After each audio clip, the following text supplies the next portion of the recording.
Welcome. You are watching an open lecture hosted by SSoA Students for Climate Action from Sheffield School of Architecture.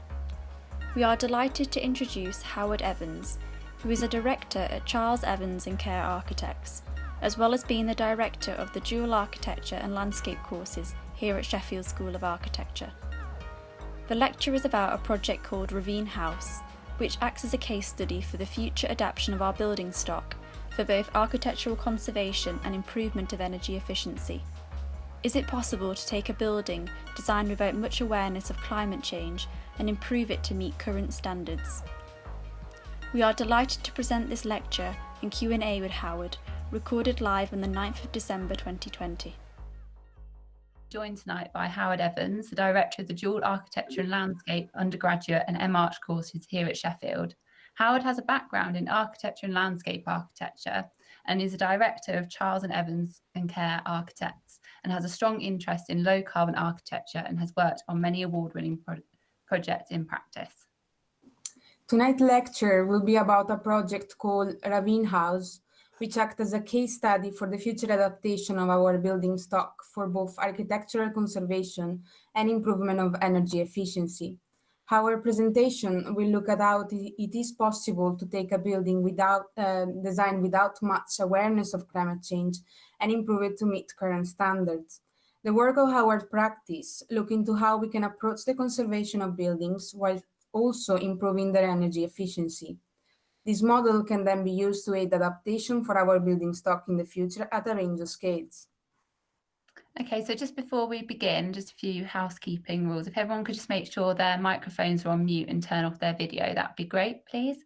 And there'll be time at the end of the session to ask as many questions as you have, and that will be done through the chat box function, which I'm sure you're all familiar with. And finally, before we begin, we will be recording this session so you can watch it back in your own time or for anyone who's missed it. And thank you. So now we'll hand over to Howard. Hi, welcome everyone, and thanks for inviting me to talk. Actually, it's a topic that both as a practitioner and as a teacher I'm really passionate about, and I think it's great to be able to support this student-led initiative, and I think it's something that I've been lucky enough to work with some great colleagues in the school over the last decade and more, really trying to work out ways in which we can teach better approaches to climate adaptation, climate change, but also I think one of the things that I want to talk about through this is my other role, which is as the team said, director in a small practice based in Sheffield, and yeah, we're proud recipients of many awards. We always think that we're kind of lucky for that, but actually quite a lot of the time we keep being reminded that it's about hard work and dedication towards making buildings more responsible buildings. So yeah, I think we're recording yet. Yeah, we are. So project I'm going to talk to you tonight about is a project that we've called Ravine House, and it's a really beautiful project that we've been working on for the last couple of years, and we're just getting to the final stages of the project now, working towards getting it all certified and completed and signed off. It's been an incredibly complex project, but the house was built in 1967.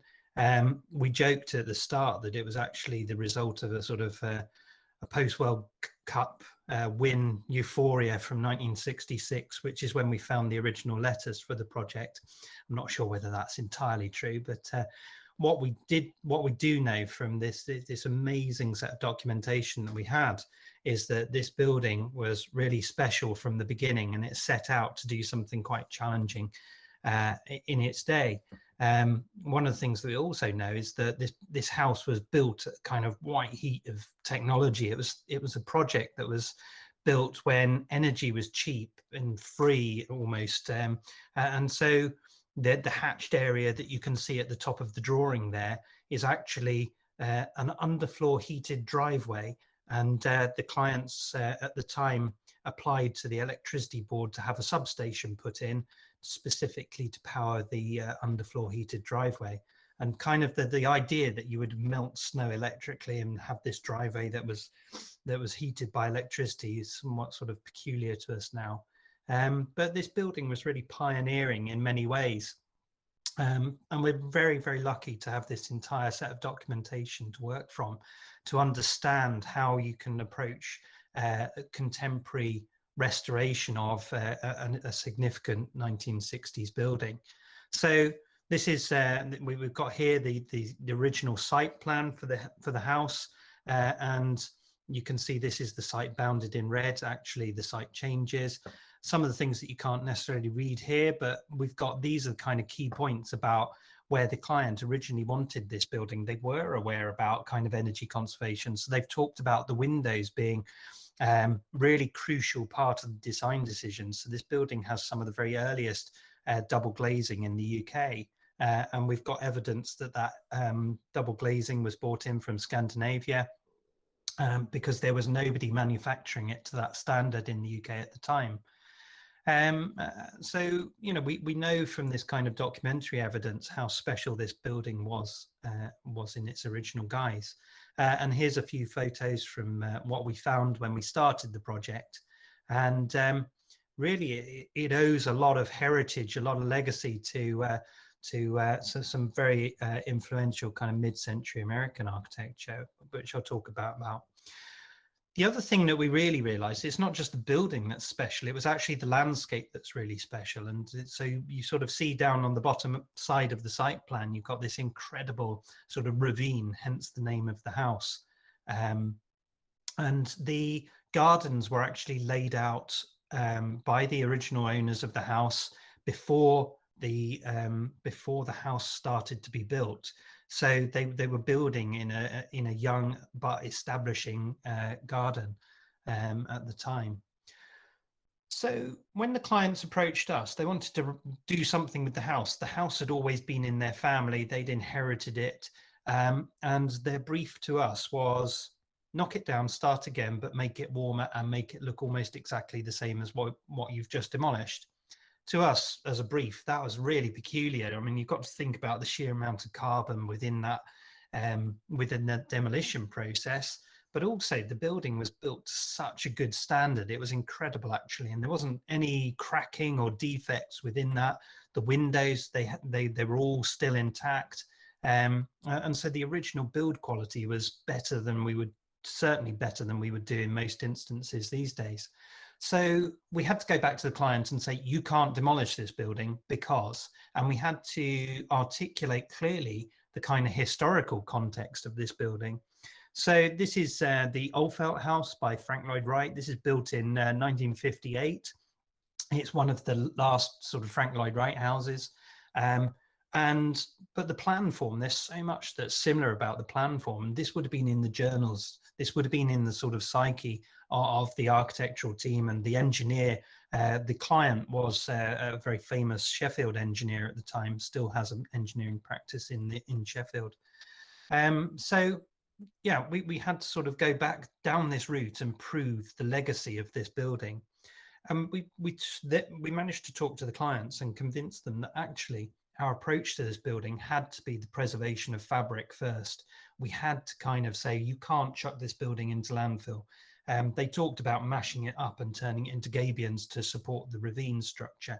But anyway, through this sort of slow process, we convinced the clients that they had something really unique, very special, this kind of mid-century American West Coast, Midwest architecture, but in Derbyshire, and that in its own right is something that's very peculiar. And we did all sorts of research to prove just how special it was. These light fittings that you can see on the ceiling here, we found that they were designed and developed in 1966 by a Danish company, Fogg & Morup, and they're called the Fibonacci light fitting. So this was the kind of level of research that we went into to just be able to help us say to the client why we felt as architects you can and you can't do something. And we're sort of rarely didactic in that manner as a practice. We like to work collaboratively with our clients. But I think, and this is one of the things that comes across maybe from our teaching, is we ask you as our students to articulate clearly your ideas, but we also expect ourselves as practitioners to clearly articulate our ideas to clients. And you can't just ever walk into a meeting and go, well, it's my decision and it's going to be this way because I say so. You have to bring people along that journey. So we've got this fantastic building. They've got beautiful little details like this that you could never repeat. So this is an absolutely exquisite little piece of 1960s engineering, this cantilevered concrete beam that takes a column on the corner, which then takes the roof beam, the hip of the roof, going all the way up. But also you can spot the obvious problem. It's a giant cold bridge because that goes all the way through the wall. So we had to sort of start to develop an approach to this building through understanding the detailing and things like this roof. This roof is made from a timber. Its kind of pet name, if you like, is a piranha pine. It basically comes from monkey puzzle tree. You cannot get that timber now. That's not a sustainably sourced timber. You can't just go and chop down a monkey puzzle tree anymore and make that timber. So that started to inform the kind of build process that we would go through.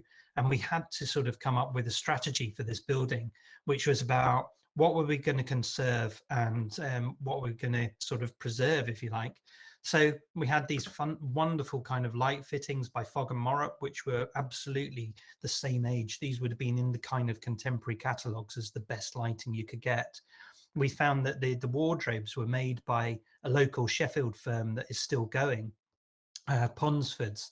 So all of this, as we took these out, we found on the back of the wardrobes the original sales tickets and prices and dimensions written onto these units.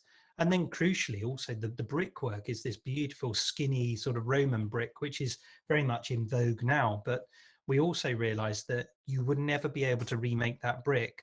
We have the entire history of the quarry that made it, and really the brickworks that made this brick was based just north of Nottingham. So a lot of this building, when it was made, was trying to sourcing materials with a reasonable degree of local sourcing. The other kind of crucial thing is that we realize also, I think there was a discussion last week in one of the in the theory forum about architecture and egos. I think that's a point that really resonates with me. It's kind of, as an architect, you're the person that sits in an office and you do a drawing, but you're not the person that builds it. You're not necessarily a person with all the knowledge. You are a person that is there to kind of pull all these sources of knowledge together and try and glue it together. So actually for us, all of our buildings about the fabulous teams that we work with. So, you know, that was right. That what we did with this project is that we appointed contractor really at early stage, and the contractor choice was deliberate choice about somebody who knew and understood how to build to the highest of modern standards in terms of airtightness, that understood how to build kind of sustainably. And then we had a massive debate about, well, do we go low energy or low carbon? And I think it may sound like we're splitting hairs with this, but I think there is a sort of, I wouldn't be ashamed if I said that this was a low carbon building. I don't think it is. I think it's an ultra low energy building. We looked at and we really studied and we tried to go down the route of kind of alternate insulations, but because we were conserving an existing building, if we were to use things like the wood fiber insulations on the right hand side of this slide, one of the problems with that was that we couldn't alter the roof line. The way that the building was designed and the eaves line, which really made the architecture of the building, meant that we could only come up so far with any new roof. So we ended up using kind of standard insulations, PIR insulations. And then also with the extension, we looked at, well, we didn't want to pretend that we were using the same brick. We reclaimed as much brick as we could for reuse in building where we were changing the facade. But we decided to pick up on the language of the original building and use copper.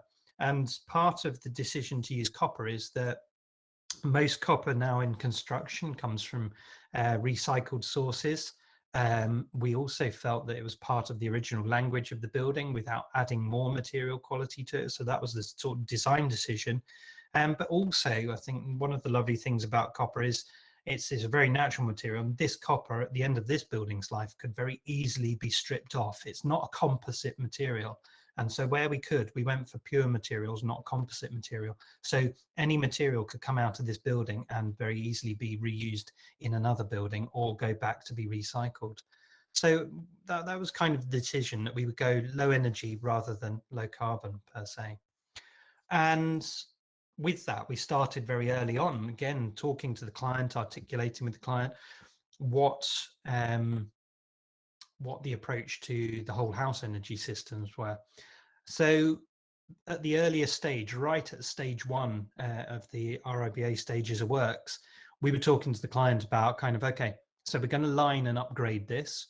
We're going to have a new airtight layer, which makes the MVHR work.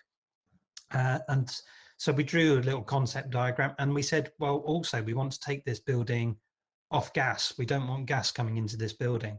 So we removed that connection. Within stage 2, we were already looking at typical details. What was going to be the impact spatially on the building? If we started to line it internally, where would our breather membrane go and where would our airtight layer go? So we were looking at joining boards, taping, where our breather membranes were going, and whether that was even feasible. And so these decisions really came very early in the process. Other decisions that came as the project evolved was, really, we got to the point where the client was so excited about this as a project that they actually decided to try and take the house virtually off grid. So in the end, we've got photovoltaic panels on the roof. We've got ground source heat pump powered by borehole. That same borehole also gives us potable water. We took away the gas connection, and then the whole house is, the underfloor heating is powered by a heat pump, which takes water from the borehole. We kept the MVHR as air heating within the building, and ultimately the kind of fabric layer took in the roof void as well. So we've literally wrapped the building up around all of the outer faces, and that caused its own kind of issues, its own challenges. So again, as the project developed, we started to look at the interfaces between roof insulations, wall insulations. The building had a series of kind of complex spaces where previously there were uninsulated voids within the building, and we couldn't possibly deal with that. So ultimately we had to work out how we could insulate around structure so that we didn't end up with cold bridges. And I think the more you wrap a building up, the more at risk you are of getting a dew point within the building that you don't want. So for example, this piece of steel here sits into the outside wall. It bridges the kind of cavity in places. And so if you super insulate everything around, but you suddenly end up with this steel going through, you're going to end up potentially with condensate on that steel. So we had to work out, actually this detail changed, and we ended up insulating underneath, wrapped insulation in at this layer here as well. So that steel was as protected as possible. And then our breather membrane line came along here and then wrapped up the joist at this point here. And by doing that, we actually managed to kind of control, well, we hope we've managed to control the dew points within the building. Again, structural concept, the extension, the one piece of extension that we did to this building, we actually wanted to make as lightweight as structure as possible. It's very heavily glazed, but then we wanted to make the structure lightweight so that we could very much super insulate that. So we worked with triple glazing, but we also worked to make sure that the roof construction, the wall construction allowed us to pack in a lot more insulation than you would usually expect in a structure like that. So work begins on site. We ended up with a £50,000 piece of scaffold, and that was purely a decision based on the need to protect that beautiful piranha pine roof. But actually, with hindsight, it was probably one of the best decisions that we made on the project, because what it allowed us to do was unpick the whole building and then reconstruct it in an entirely dry atmosphere. And So we worked in this through baking hot sunshine, through freezing cold, snowy winter's days. And we didn't lose a single day of construction time. So in that sense, it actually paid for itself. But what we really found is that it allowed us to build almost to a kind of factory quality of build, because none of the materials were ever getting wet. So all the cuts were very precise, all the tape stuck where it needed to sit, and it allowed for a much faster rate of progress on site. That wasn't necessarily without its problems. And again, you know, the best laid plans, I think there's an old military adage of no plan survives first contact. And I think that's as true of architecture as anything. And so here's our drawing, and here's Claire, our site architect, working with the site team to work out how far we could raise the roof before we ruined the roof line, and where our insulation was going to go. So this is a piece of slate, and that slate was going to mimic where our roof line would end up, how far we could cantilever it over, how thick was the insulation going to be. And this is us explaining that to the clients. These two are the clients. This is Terry, contractor, and this is all of our, well, some of our many drawings that we did for the project in the site office, which was one of the rooms. And part of the difficulty, I think, with understanding working in existing buildings is until you actually peel them apart, you don't know what the quality of material is going to be like inside. You don't know some of the interfaces until you've really taken that building apart. And so our plans were all based on a lot of surveys and a lot of theory, but actually when we got there in practice, we had weeks of discussion about whether the breather membrane should go underneath the joists or on top of the joists, and then the insulation above that. And ultimately, we came right the way back to where we started, but we felt that we had a really rigorous understanding of why that was the case, why we did that. And part of the argument was, again, this ceiling. It was very easy to deal with the roof where we weren't preserving the ceiling because we could get in underneath it. And here you can see the insulation going between the joists. You can see a second layer of insulation going over the joists. And it was that piece of insulation that picked the roof line up from where it used to be. And then you can see that here we've got our Intello breather membrane going underneath the joints, underneath the joists. So this relates to this. But when you're preserving the ceiling below, you haven't got that luxury to tape from below. So we had to work out a whole secondary system where we insulated over these joists, and we put our breather membrane over these joists, and then the insulation between it, which meant that we had to put in temporary supports within all of this. And then you had the interface between the cupola and this, where you needed the breather membrane to come from inside to outside. So lots and lots of complex discussions, and I think it wouldn't have been possible at all had it not been for the fact that we'd chosen the correct contractor for the job, somebody who really understood the implication that if we got this wrong, we could potentially cause the building to rot and decay almost within a year if we got the dew point in the wrong place. So lots and lots of discussion, lots of back and forth, and then we start to turn the corner. We start to reveal the building, take the scaffold down. We get our PVs in quite at an early stage, well before the roof is put in, because these are going to sit within the slate line. And then you can see this is the sort of finished service space, the attic void within the building. And here you can see the gutter being reformed around the edge of the building, and the brand new copper work on the cupola. And then we started to think about the extension, and again you have the same problems even with a new build, and particularly where the client wanted this sort of sunken seating area. They wanted to sit right out in the garden but be at lawn level, and part of the rationale for that is that this site is so sort of on the edge of the Peak District that they get all sorts of wildlife walking through the garden, and the idea was that you would sit there, and we've seen deer walk past the building, and you can watch them almost the other side of the glass, and it's quite a fantastic experience.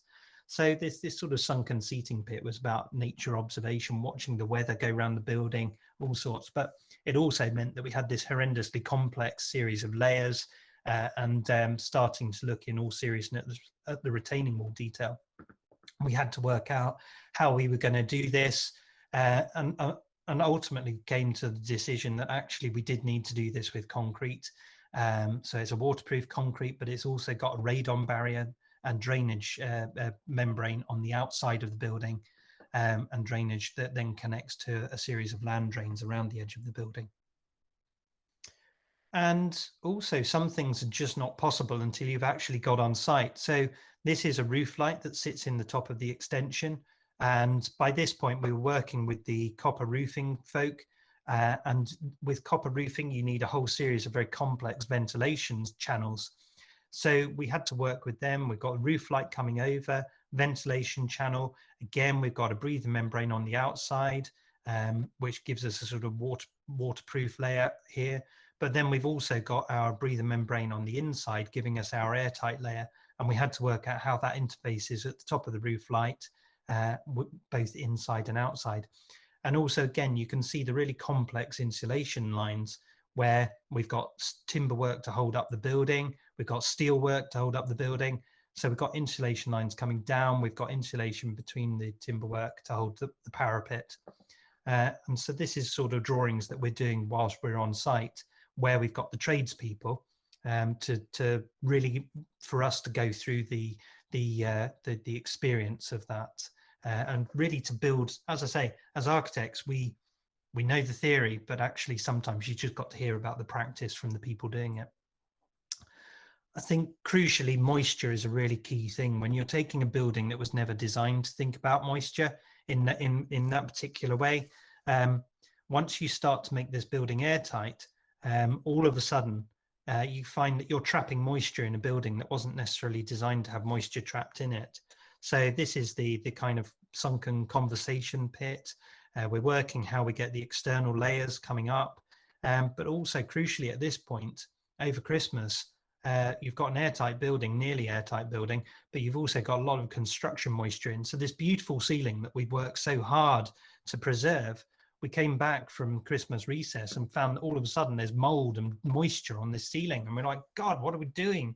It was horrendous. And also new bits of plaster had to be cut off. And what we found was that the timber support for the curtain rails that had been put in slightly damp, and it had trapped the moisture between the plasterboard and the timber work. And because there was nowhere for that moisture to go but out, again, we came back and found a slight bit of mold on the plasterboard. But we understood the rationale for it, we understood the reasons, and we were able to take averting action, and we're confident that it won't happen again. And it really relates to this sort of transition phase where the building is not quite the full new entity, but it's also got enough problems from the original building. Coming back to the whole house energy approach, this is sort of what these things translate to. So down the bottom, you can see the borehole. The pumps are all powered by the PVs. So the kind of the energy required to pump all this water around the house and out of the ground is all achieved by kind of on-site energy production, which is also sufficient to power the MVHR system. And we had to work quite hard to work out how you get the MVHR out of the building. So this is borehole. Water comes out of that borehole, comes into the house through a heat exchanger. The heat exchanger then pumps it through a series of manifolds through the underfloor heating, and then excess water is pumped back down through the borehole and out into a stream. So yeah, one thing that you'll realize is that a lot of this system requires a lot of space. So this is the MVHR unit. This is manifolds that we got, and we were actually able to bury the manifolds within the wall depth by increasing our studs to 150 mil deep rather than standard 75 mil. These are some of the kind of in and out airflows from the MVHR unit. And so in the end, this whole space upstairs ended up filled with water tanks, MVHR units, ducting, to get it all through the building. One of the greatest perversities I think we've fought on this project is, how do you have a log burning stove in an airtight house? And the answer is, you don't really. you do as best as you possibly can. The client was adamant that they wanted 2 log burning stoves, and I have to say this pushed us, the fireplace installers, the contractors, absolutely to the end of our tether, trying to make sure that you get combustible material far enough that you get your airtight layer, but far enough from the chimney that it's not going to suddenly burst into flames. And so this is a horrendously complex series of layers. We're using things like, excuse me, we're using things like vermiculite board to achieve our airtight layer rather than membranes, because vermiculite is airtight, but it's also not flammable. It's flame resistant. And obviously the one thing that you can't stop is the fact that a chimney is an open hole into your building.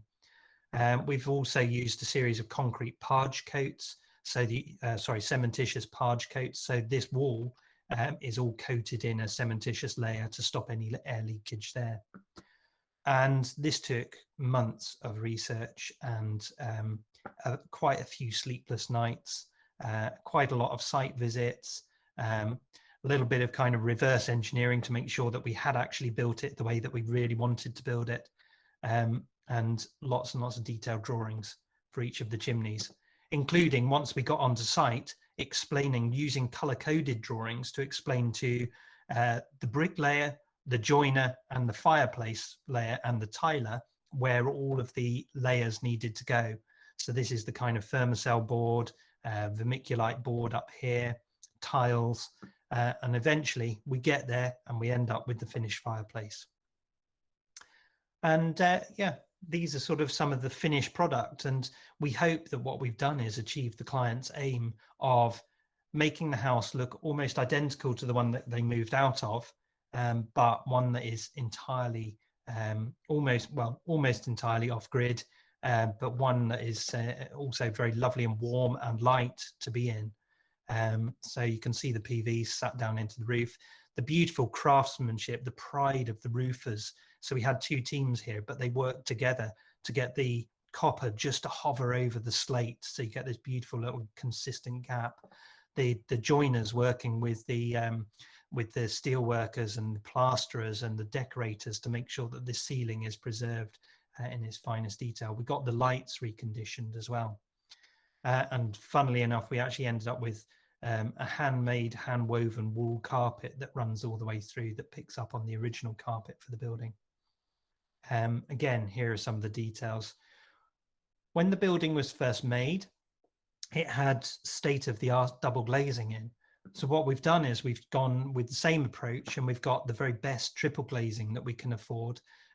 So hopefully, again, the building takes the legacy of the original building, but just amps it up and makes it the best of what we can achieve right here and right now with technologies available to us today. Yeah, so this is yeah, some of the other sort of finishes. So this is the sunken seating area. You can see the top of the seats just sit down with the lawn. Again, this is sort of this idea that this building is almost as you would have found it in the 1960s. And then some of the kind of beautiful new layers. We had great fun choosing lights, baths, but this beautiful kind of relationship between the building and the landscape as well, that always changes. Whenever you go to this house, your breath's taken away by another piece of landscape and the way that colors change through the year. And then beautiful new additions, like this was a very dark, gloomy dining room, and we put in a brand new skylight, so that the kind of key principle for us was that you can move through this house any day of the year and not have to turn on lights. Kind of where does that lead us? What's the relevance to other projects? So this is another project that we've been working on this year, and this is the opposite end of the scale. This is a very sort of demure. This in the end, the price ticket for Ravine House is somewhere around £1 million. Well, part of that for us is about learning what we can do for somebody who's got £200,000, £100,000. And I think this project really exemplifies the learning from Ravine House, where we've taken approaches to how we build new walls. The idea that actually this extension wrapped up 70% of the original house. So taking this approach that you can't just leave that house. You've got to wrap it up in a new skin that makes it energy efficient. So details for the roof came almost directly from Ravine House. The thickness of the walls and the insulation, they're different, but the sort of same principles of using basalt wall ties. So we're using kind of as low U value materials as we possibly can. Setting the windows deep in, so you've got a bit of natural solar shading going on. The idea, again, these big roof lights, so that you can come into this house and the space that should by all rational design be the darkest space is actually one of the lightest spaces. Again, this principle, can you come into this building at any day of the year and not turn the lights on through the day? So that, you know, saving energy isn't just about the gas bill or the heating bill, it's about the power bill as well. And I think, you know, some of the things that we've learned is that these highly bespoke kind of important buildings, architecturally important buildings, give us an opportunity to test new ideas, new approaches to buildings that you can then use and replicate at all different scales. We're doing that actively in practice now. I think the other thing that's massively important to us, and this maybe comes back to my landscape side, but I think it's something that we've always had in practice too, is understanding the context and the building that you're working in. So look at the history. Where's this building come from? What's the place that you're working in? And that allows you to then choose the kind of relevant material palette, and hopefully try and sort of use local skills, local craftspeople, even if you can't sort of source all of your materials entirely locally. I think also, although details changed, our strategy for this building never changed. We have 3 wings here. So we took the approach that the bedroom wing, we would renew the building. The central hall space, the central living room, we would preserve. So that was really kind of, we would restore this bit. And then the end where we were making the most change, we turned it into a strategy of kind of build with respect to the new, but essentially it was kind of reinterpreting the old. It was taking all the ideas and themes of the original building, but reinterpreting them. And I think this is something that we just fundamentally believe in. Fabric first. You know, if we can renovate buildings, if we can retrofit our building stock, then that's the single biggest move we can do to reduce our carbon impact in the building industry. And I think kind of as an industry, we need to absolutely fight to change the VAT regimen in the country. And the other thing that we've really sort of had fun with this, but it's kind of really brought it home. And I think the other project that I showed you, the small project, is don't just stick with what building reg says. If you can afford to do it, go beyond what legislation says, go to the best quality that you can afford, and always aim high. And kind of one of the things that's becoming easier to sell is, look, if you spend more on your insulation, if you use sensible materials, ultimately, in the long run, you're going to have less on maintenance costs and less on running costs. That building will last longer. And that way, again, is the way that we can reduce the carbon footprint of the construction industry, is making our buildings fit for purpose for a longer period of time. And there we go. You know, I sort of touched on this a couple of points ago. You know, let's keep the pressure on. Let's go for retrofit first. And you know, it's got to be a sensible way to move forward as an industry. We need places to live, work, learn, and have fun. And so we're always going to keep building. But how can we do that in a kind of creative and responsible way? And one of the things I've been looking at today actually is we're about to undertake the restoration and eco-refurbishment of an 18th century school building. I'm really excited about it. Clients really up for it. But in 2012, the government phased out VAT reduction for the restoration of listed buildings. And in 2015, they returned to full 20% VAT, which has then subsequently, between 2015 and 2020, has seen a 30% reduction in the number of projects that seek to restore listed buildings. So that just tells its own tale. You know, it's just that the two things cannot be divorced. I think as well, you know, if you're lucky enough to establish good connections, then it makes working on projects like this so easy, or so much easier rather. I think, as I said, we've had a few sleepless nights where we've worried, but that's been collective. The whole team has cared, and I think that the whole team has delivered a project of excellence. And yeah, it's just bloody hard work. It really is. It's not easy, but also that kind of passion to continue to learn and drives us as a practice. And I think that's something that, again, maybe it's that link between us as teachers and us as architects is, you know, we see our every day as a sort of new learning experience. What can we take away from this? And there you go, the finished product. So that's the end of the talk. So thank you very much, and happy to answer any questions, really. Thank you very much, Howard. This was a really passionate and insightful lecture. So we are now moving into the Q&A part of the session. If you have any question, please start to type them in the chat bar now. And I think I would like to start off by asking the first question. So Howard, we have noticed that everyone in your practice teaches. Do you think that this has helped you to be more sustainable as a practice? Yeah, I think that's yes, that's a statement of fact. I think pretty much everyone in the office does teach or has taught at some point.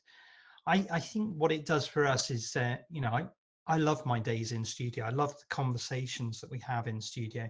And I think where it's really important is it forces us to be absolutely on top of our game in terms of contemporary issues. And I think what that also does is it allows us to sort of have conversations that perhaps everyday architectural practice doesn't allow you to the sort of time to do. So we see the kind of education side of the practice, the research side of the practice, really, really crucial to how we develop as architects. And I think, you know, that's something, architectural fees are really kind of not as much as they should be, and we can continue to whinge about that, or we can actually be sort of try and be proactive with how we manage that change.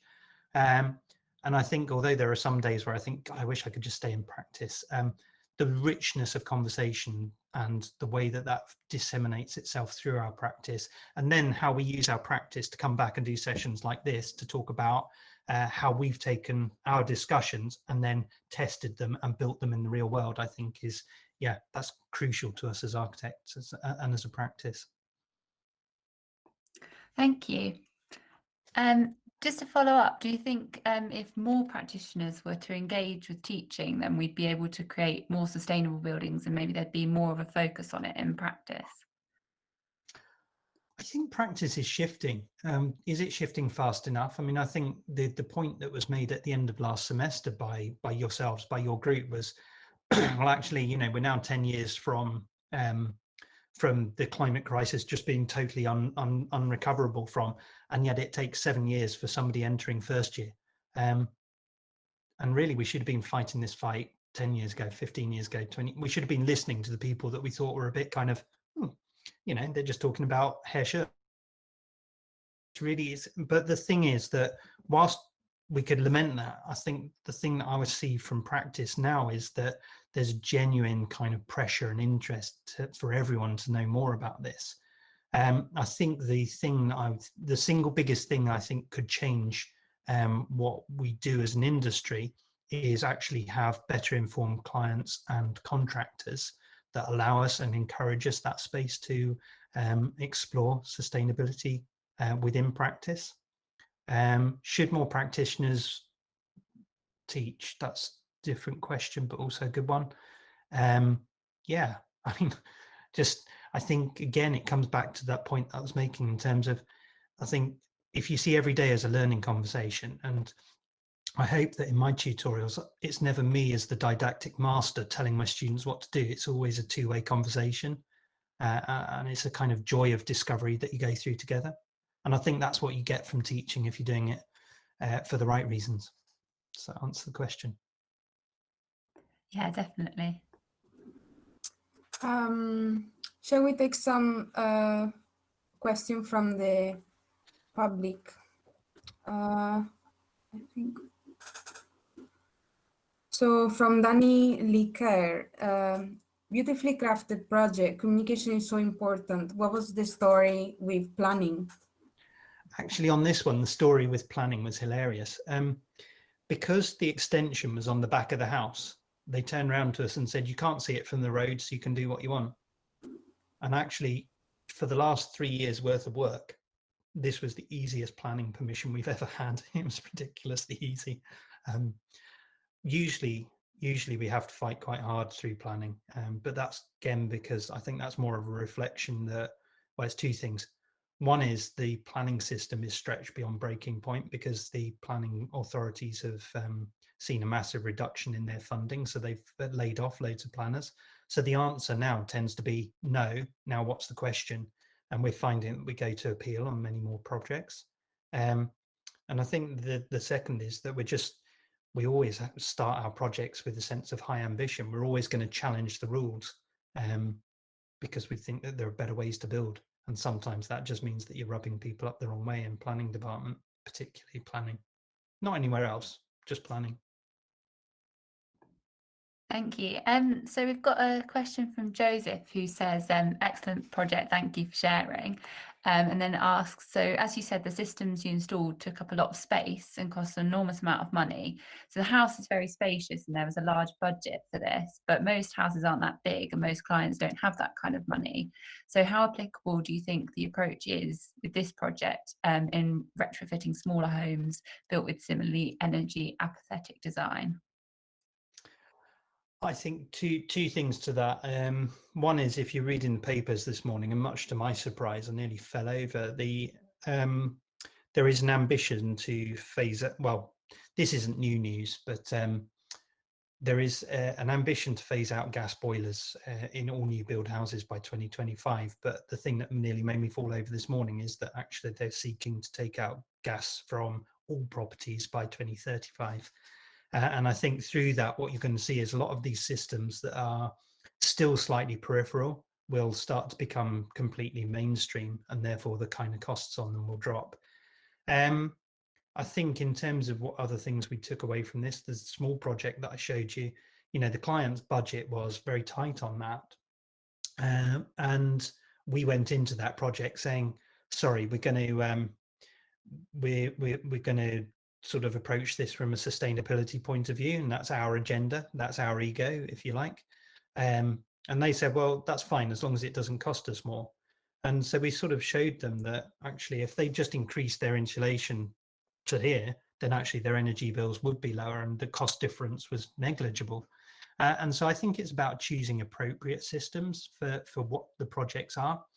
So I wouldn't use a ground source heat pump or a borehole on a small semi-detached property. I would think that there are better systems out there.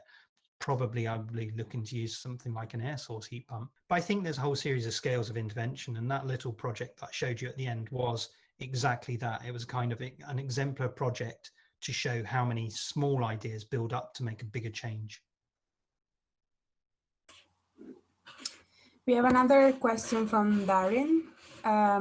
Fantastic project, fantastic talk, very humbly presented. Thank you, Howard. Just curious about the heating. Normally, you have a closed loop on the ground side of the heat exchanger and a closed loop on the building side, but you seem to say that you have a single open loop. Not sure how that worked. I'll try and answer this, Darren, so please chip in if I don't answer it properly. So our water comes from the borehole through a filter and into the house. It goes through the heat exchanger, comes out of the heat exchanger into a series of manifolds. The manifolds they are obviously closed loop because they go out and come back and feed the water back into the system. And that's the heating system. The borehole itself, any excess water that the borehole has from the whole system is then pumped back into the stream. So I think in effect it is a closed loop, as I understand it. Does that do it? Yeah, it just sounded a bit weird when you explained it, but now that you've re-explained it, it's clearly two closed loop. Yeah. Well, definitely one closed loop, one. Yeah, I mean, the borehole itself, you have to apply to the Environment Agency if you're putting out too much water before discharging into a watercourse. You've got two choices with borehole. You either put the water back into the ground or you discharge into a stream. And with our project, we've got a water flow and we calculated the water change rates that we would be under what we needed to have to consult with the Environment Agency. So we were free to discharge into the stream. Thank you. So we've got another question here from Chinggis, who asks, when giving tips, you mentioned about going beyond the legislative. Could you elaborate more on this, please? Yeah, I think it's kind of what's our ambition as practicing architects. Do we always go to the kind of bare minimum? In which case you've got a race to the bottom. You know, you're always using the lowest common denominators. Whereas actually, if us as responsible practitioners are looking at the world in 10 or 20 years' time, I would argue that almost anyone who can afford to build, they can afford to put in that bit of extra insulation. And that might come at compromise in terms of space. But again, do we really need massive amounts of extra space? I think planning better, you know, making better planned buildings is much more sensible than having big flabby kind of gargantuan buildings. And again, the final project that I showed you was all about how a well-designed space needs less space. So we're actually building less to make the building more efficient and build it within the client budget. So yeah, the legislative, by that I mean building regs really. Building regs is the document that we all have to face. And if you want to find out what the minimum standards of anything are, then it's all laid out in building regs. But as architects, and I think, you know, let's pull Grenfell into this conversation. The architects went to building regs. Building regs said that you can use this cladding and they stopped researching. Well, actually, I think if you read the architect's statement for Grenfell, he said he didn't even bother to read that much into building regs. And we know the consequence of that. I think as responsible practitioners, you need to go and be asking questions and challenging what the minimum standards are for anything and pushing beyond those minimum standards. I think that's what I meant by legislative when I was talking about it.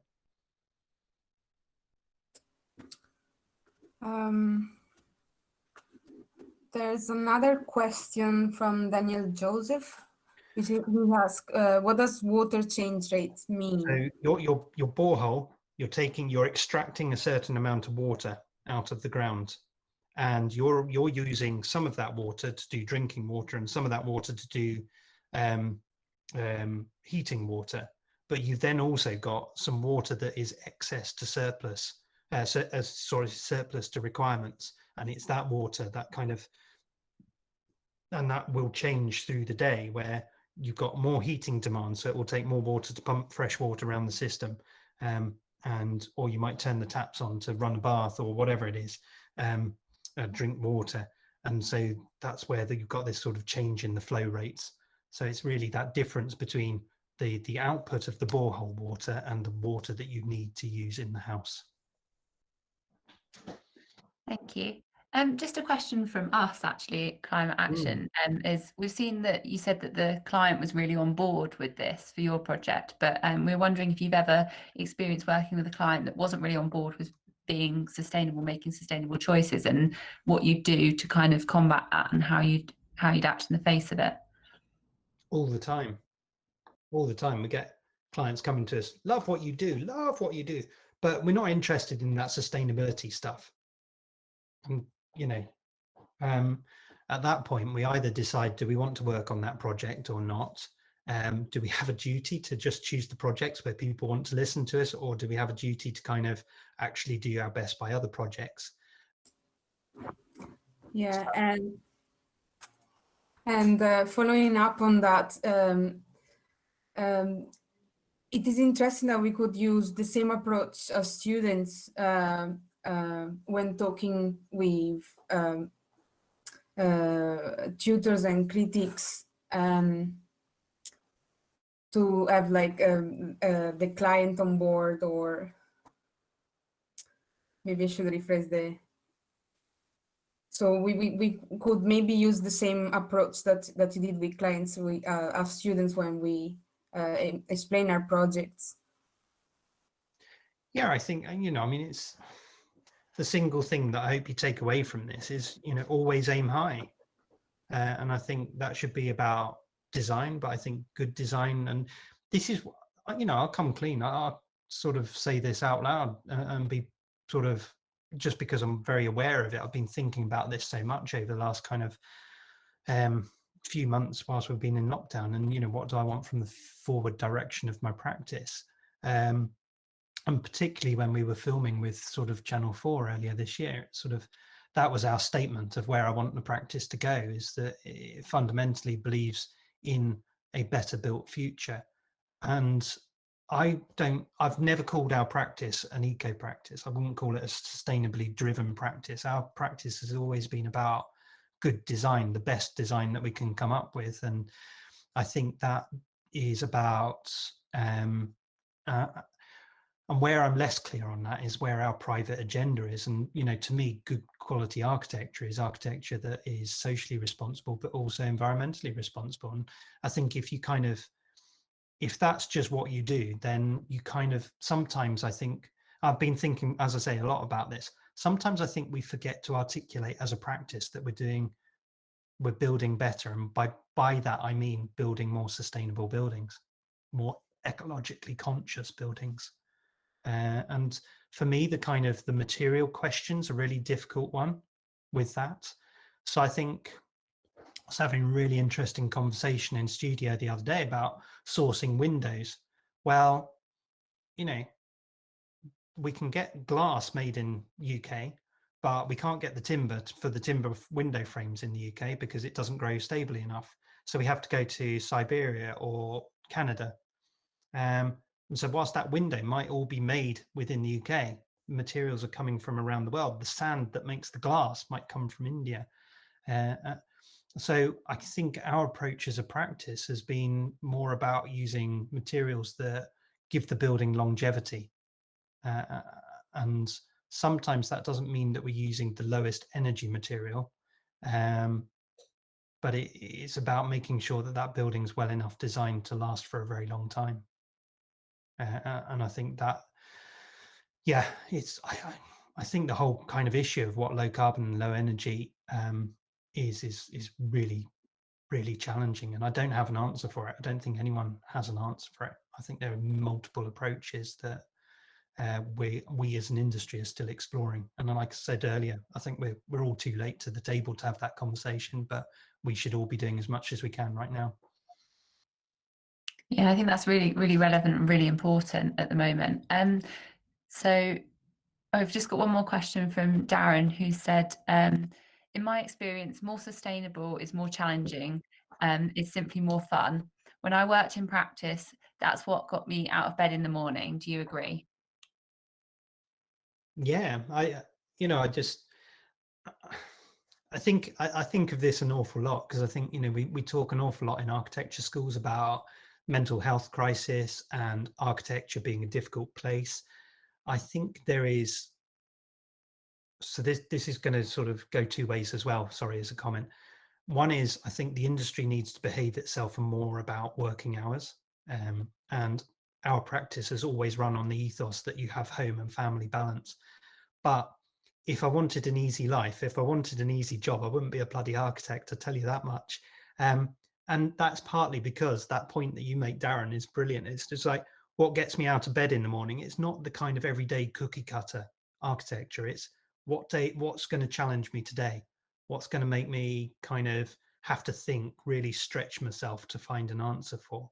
And, Friday last week, I went out and went to see 2 jobs, came back with 3. And one of them, one of them's a new eco home, and I'm just like cock a hoop. I can't work out which one to start first. The other one's this restoration of this 18th century school. I'm like, my brain's about to explode because I'm too excited about our work, and it's just fun. It's fab. It's an amazing position. So lucky to be in. And I think that's the thing. If you challenge yourself, it's really hard work. But if you kind of get to that point where you can enjoy that hard work too, it's fab. And yeah, if that's about your direction as a sustainable architect, it's going to be really challenging because half of the industry isn't listening at the minute, and that's really sad. And I think that needs to come from government in terms of reducing VAT tariffs on certain material choices, but I think it also needs to come from the construction industry itself. You know, we need more contractors like Terry who built this house, and we need contractors to be better informed about new building technologies, and that way we can attack it from all levels, and then you'll get the kind of higher awareness amongst clients. And I do think we're getting more clients pushing for better work now. So. Yeah, that's great to hear. And it's great to hear that you're so excited about working on sustainable projects as well. I think we might have time for just one more question if anyone has anything to ask. Just wait a couple of minutes and see. Probably had enough of me being on my soapbox. It's been very enjoyable. Okay, well, I don't think there will be any more questions for tonight, so I think we'll just wrap it up there. I think it's probably where we'd normally give a round of applause, but unfortunately can't really do that over Google Meet. But just on behalf of all of the audience and Climate Action as well, thank you very much, Howard, for the talk tonight and taking the time to speak with us. If anyone wants to get in touch, feel free to send us an email and follow us on social media as well. That'd be brilliant. So if you've got any closing comments, Howard? If not, we'll end it there. Keep going. I think it's so important what you're doing, and I think that we've got this initiative being led by students within the school. It's just going to push us as tutors to do even better than what we've been trying to do for the last, you know, umpteen years. You know, it's great fun, and to have that shared impetus is fantastic. So keep challenging us. Brilliant, thank you. We're getting lots of people saying thank you in the chat as well. So thank you all for coming along, and hopefully we'll see you soon for the next talk. Yeah, well done, Thank team. you. Thank you. Bye. You have been watching an open lecture hosted by Students for Climate Action from Sheffield School of Architecture. Catch up with us on our website at SSoA climateaction.com to see what we're up to, for other content and resources, and for links to our social media channels. Thanks for tuning in.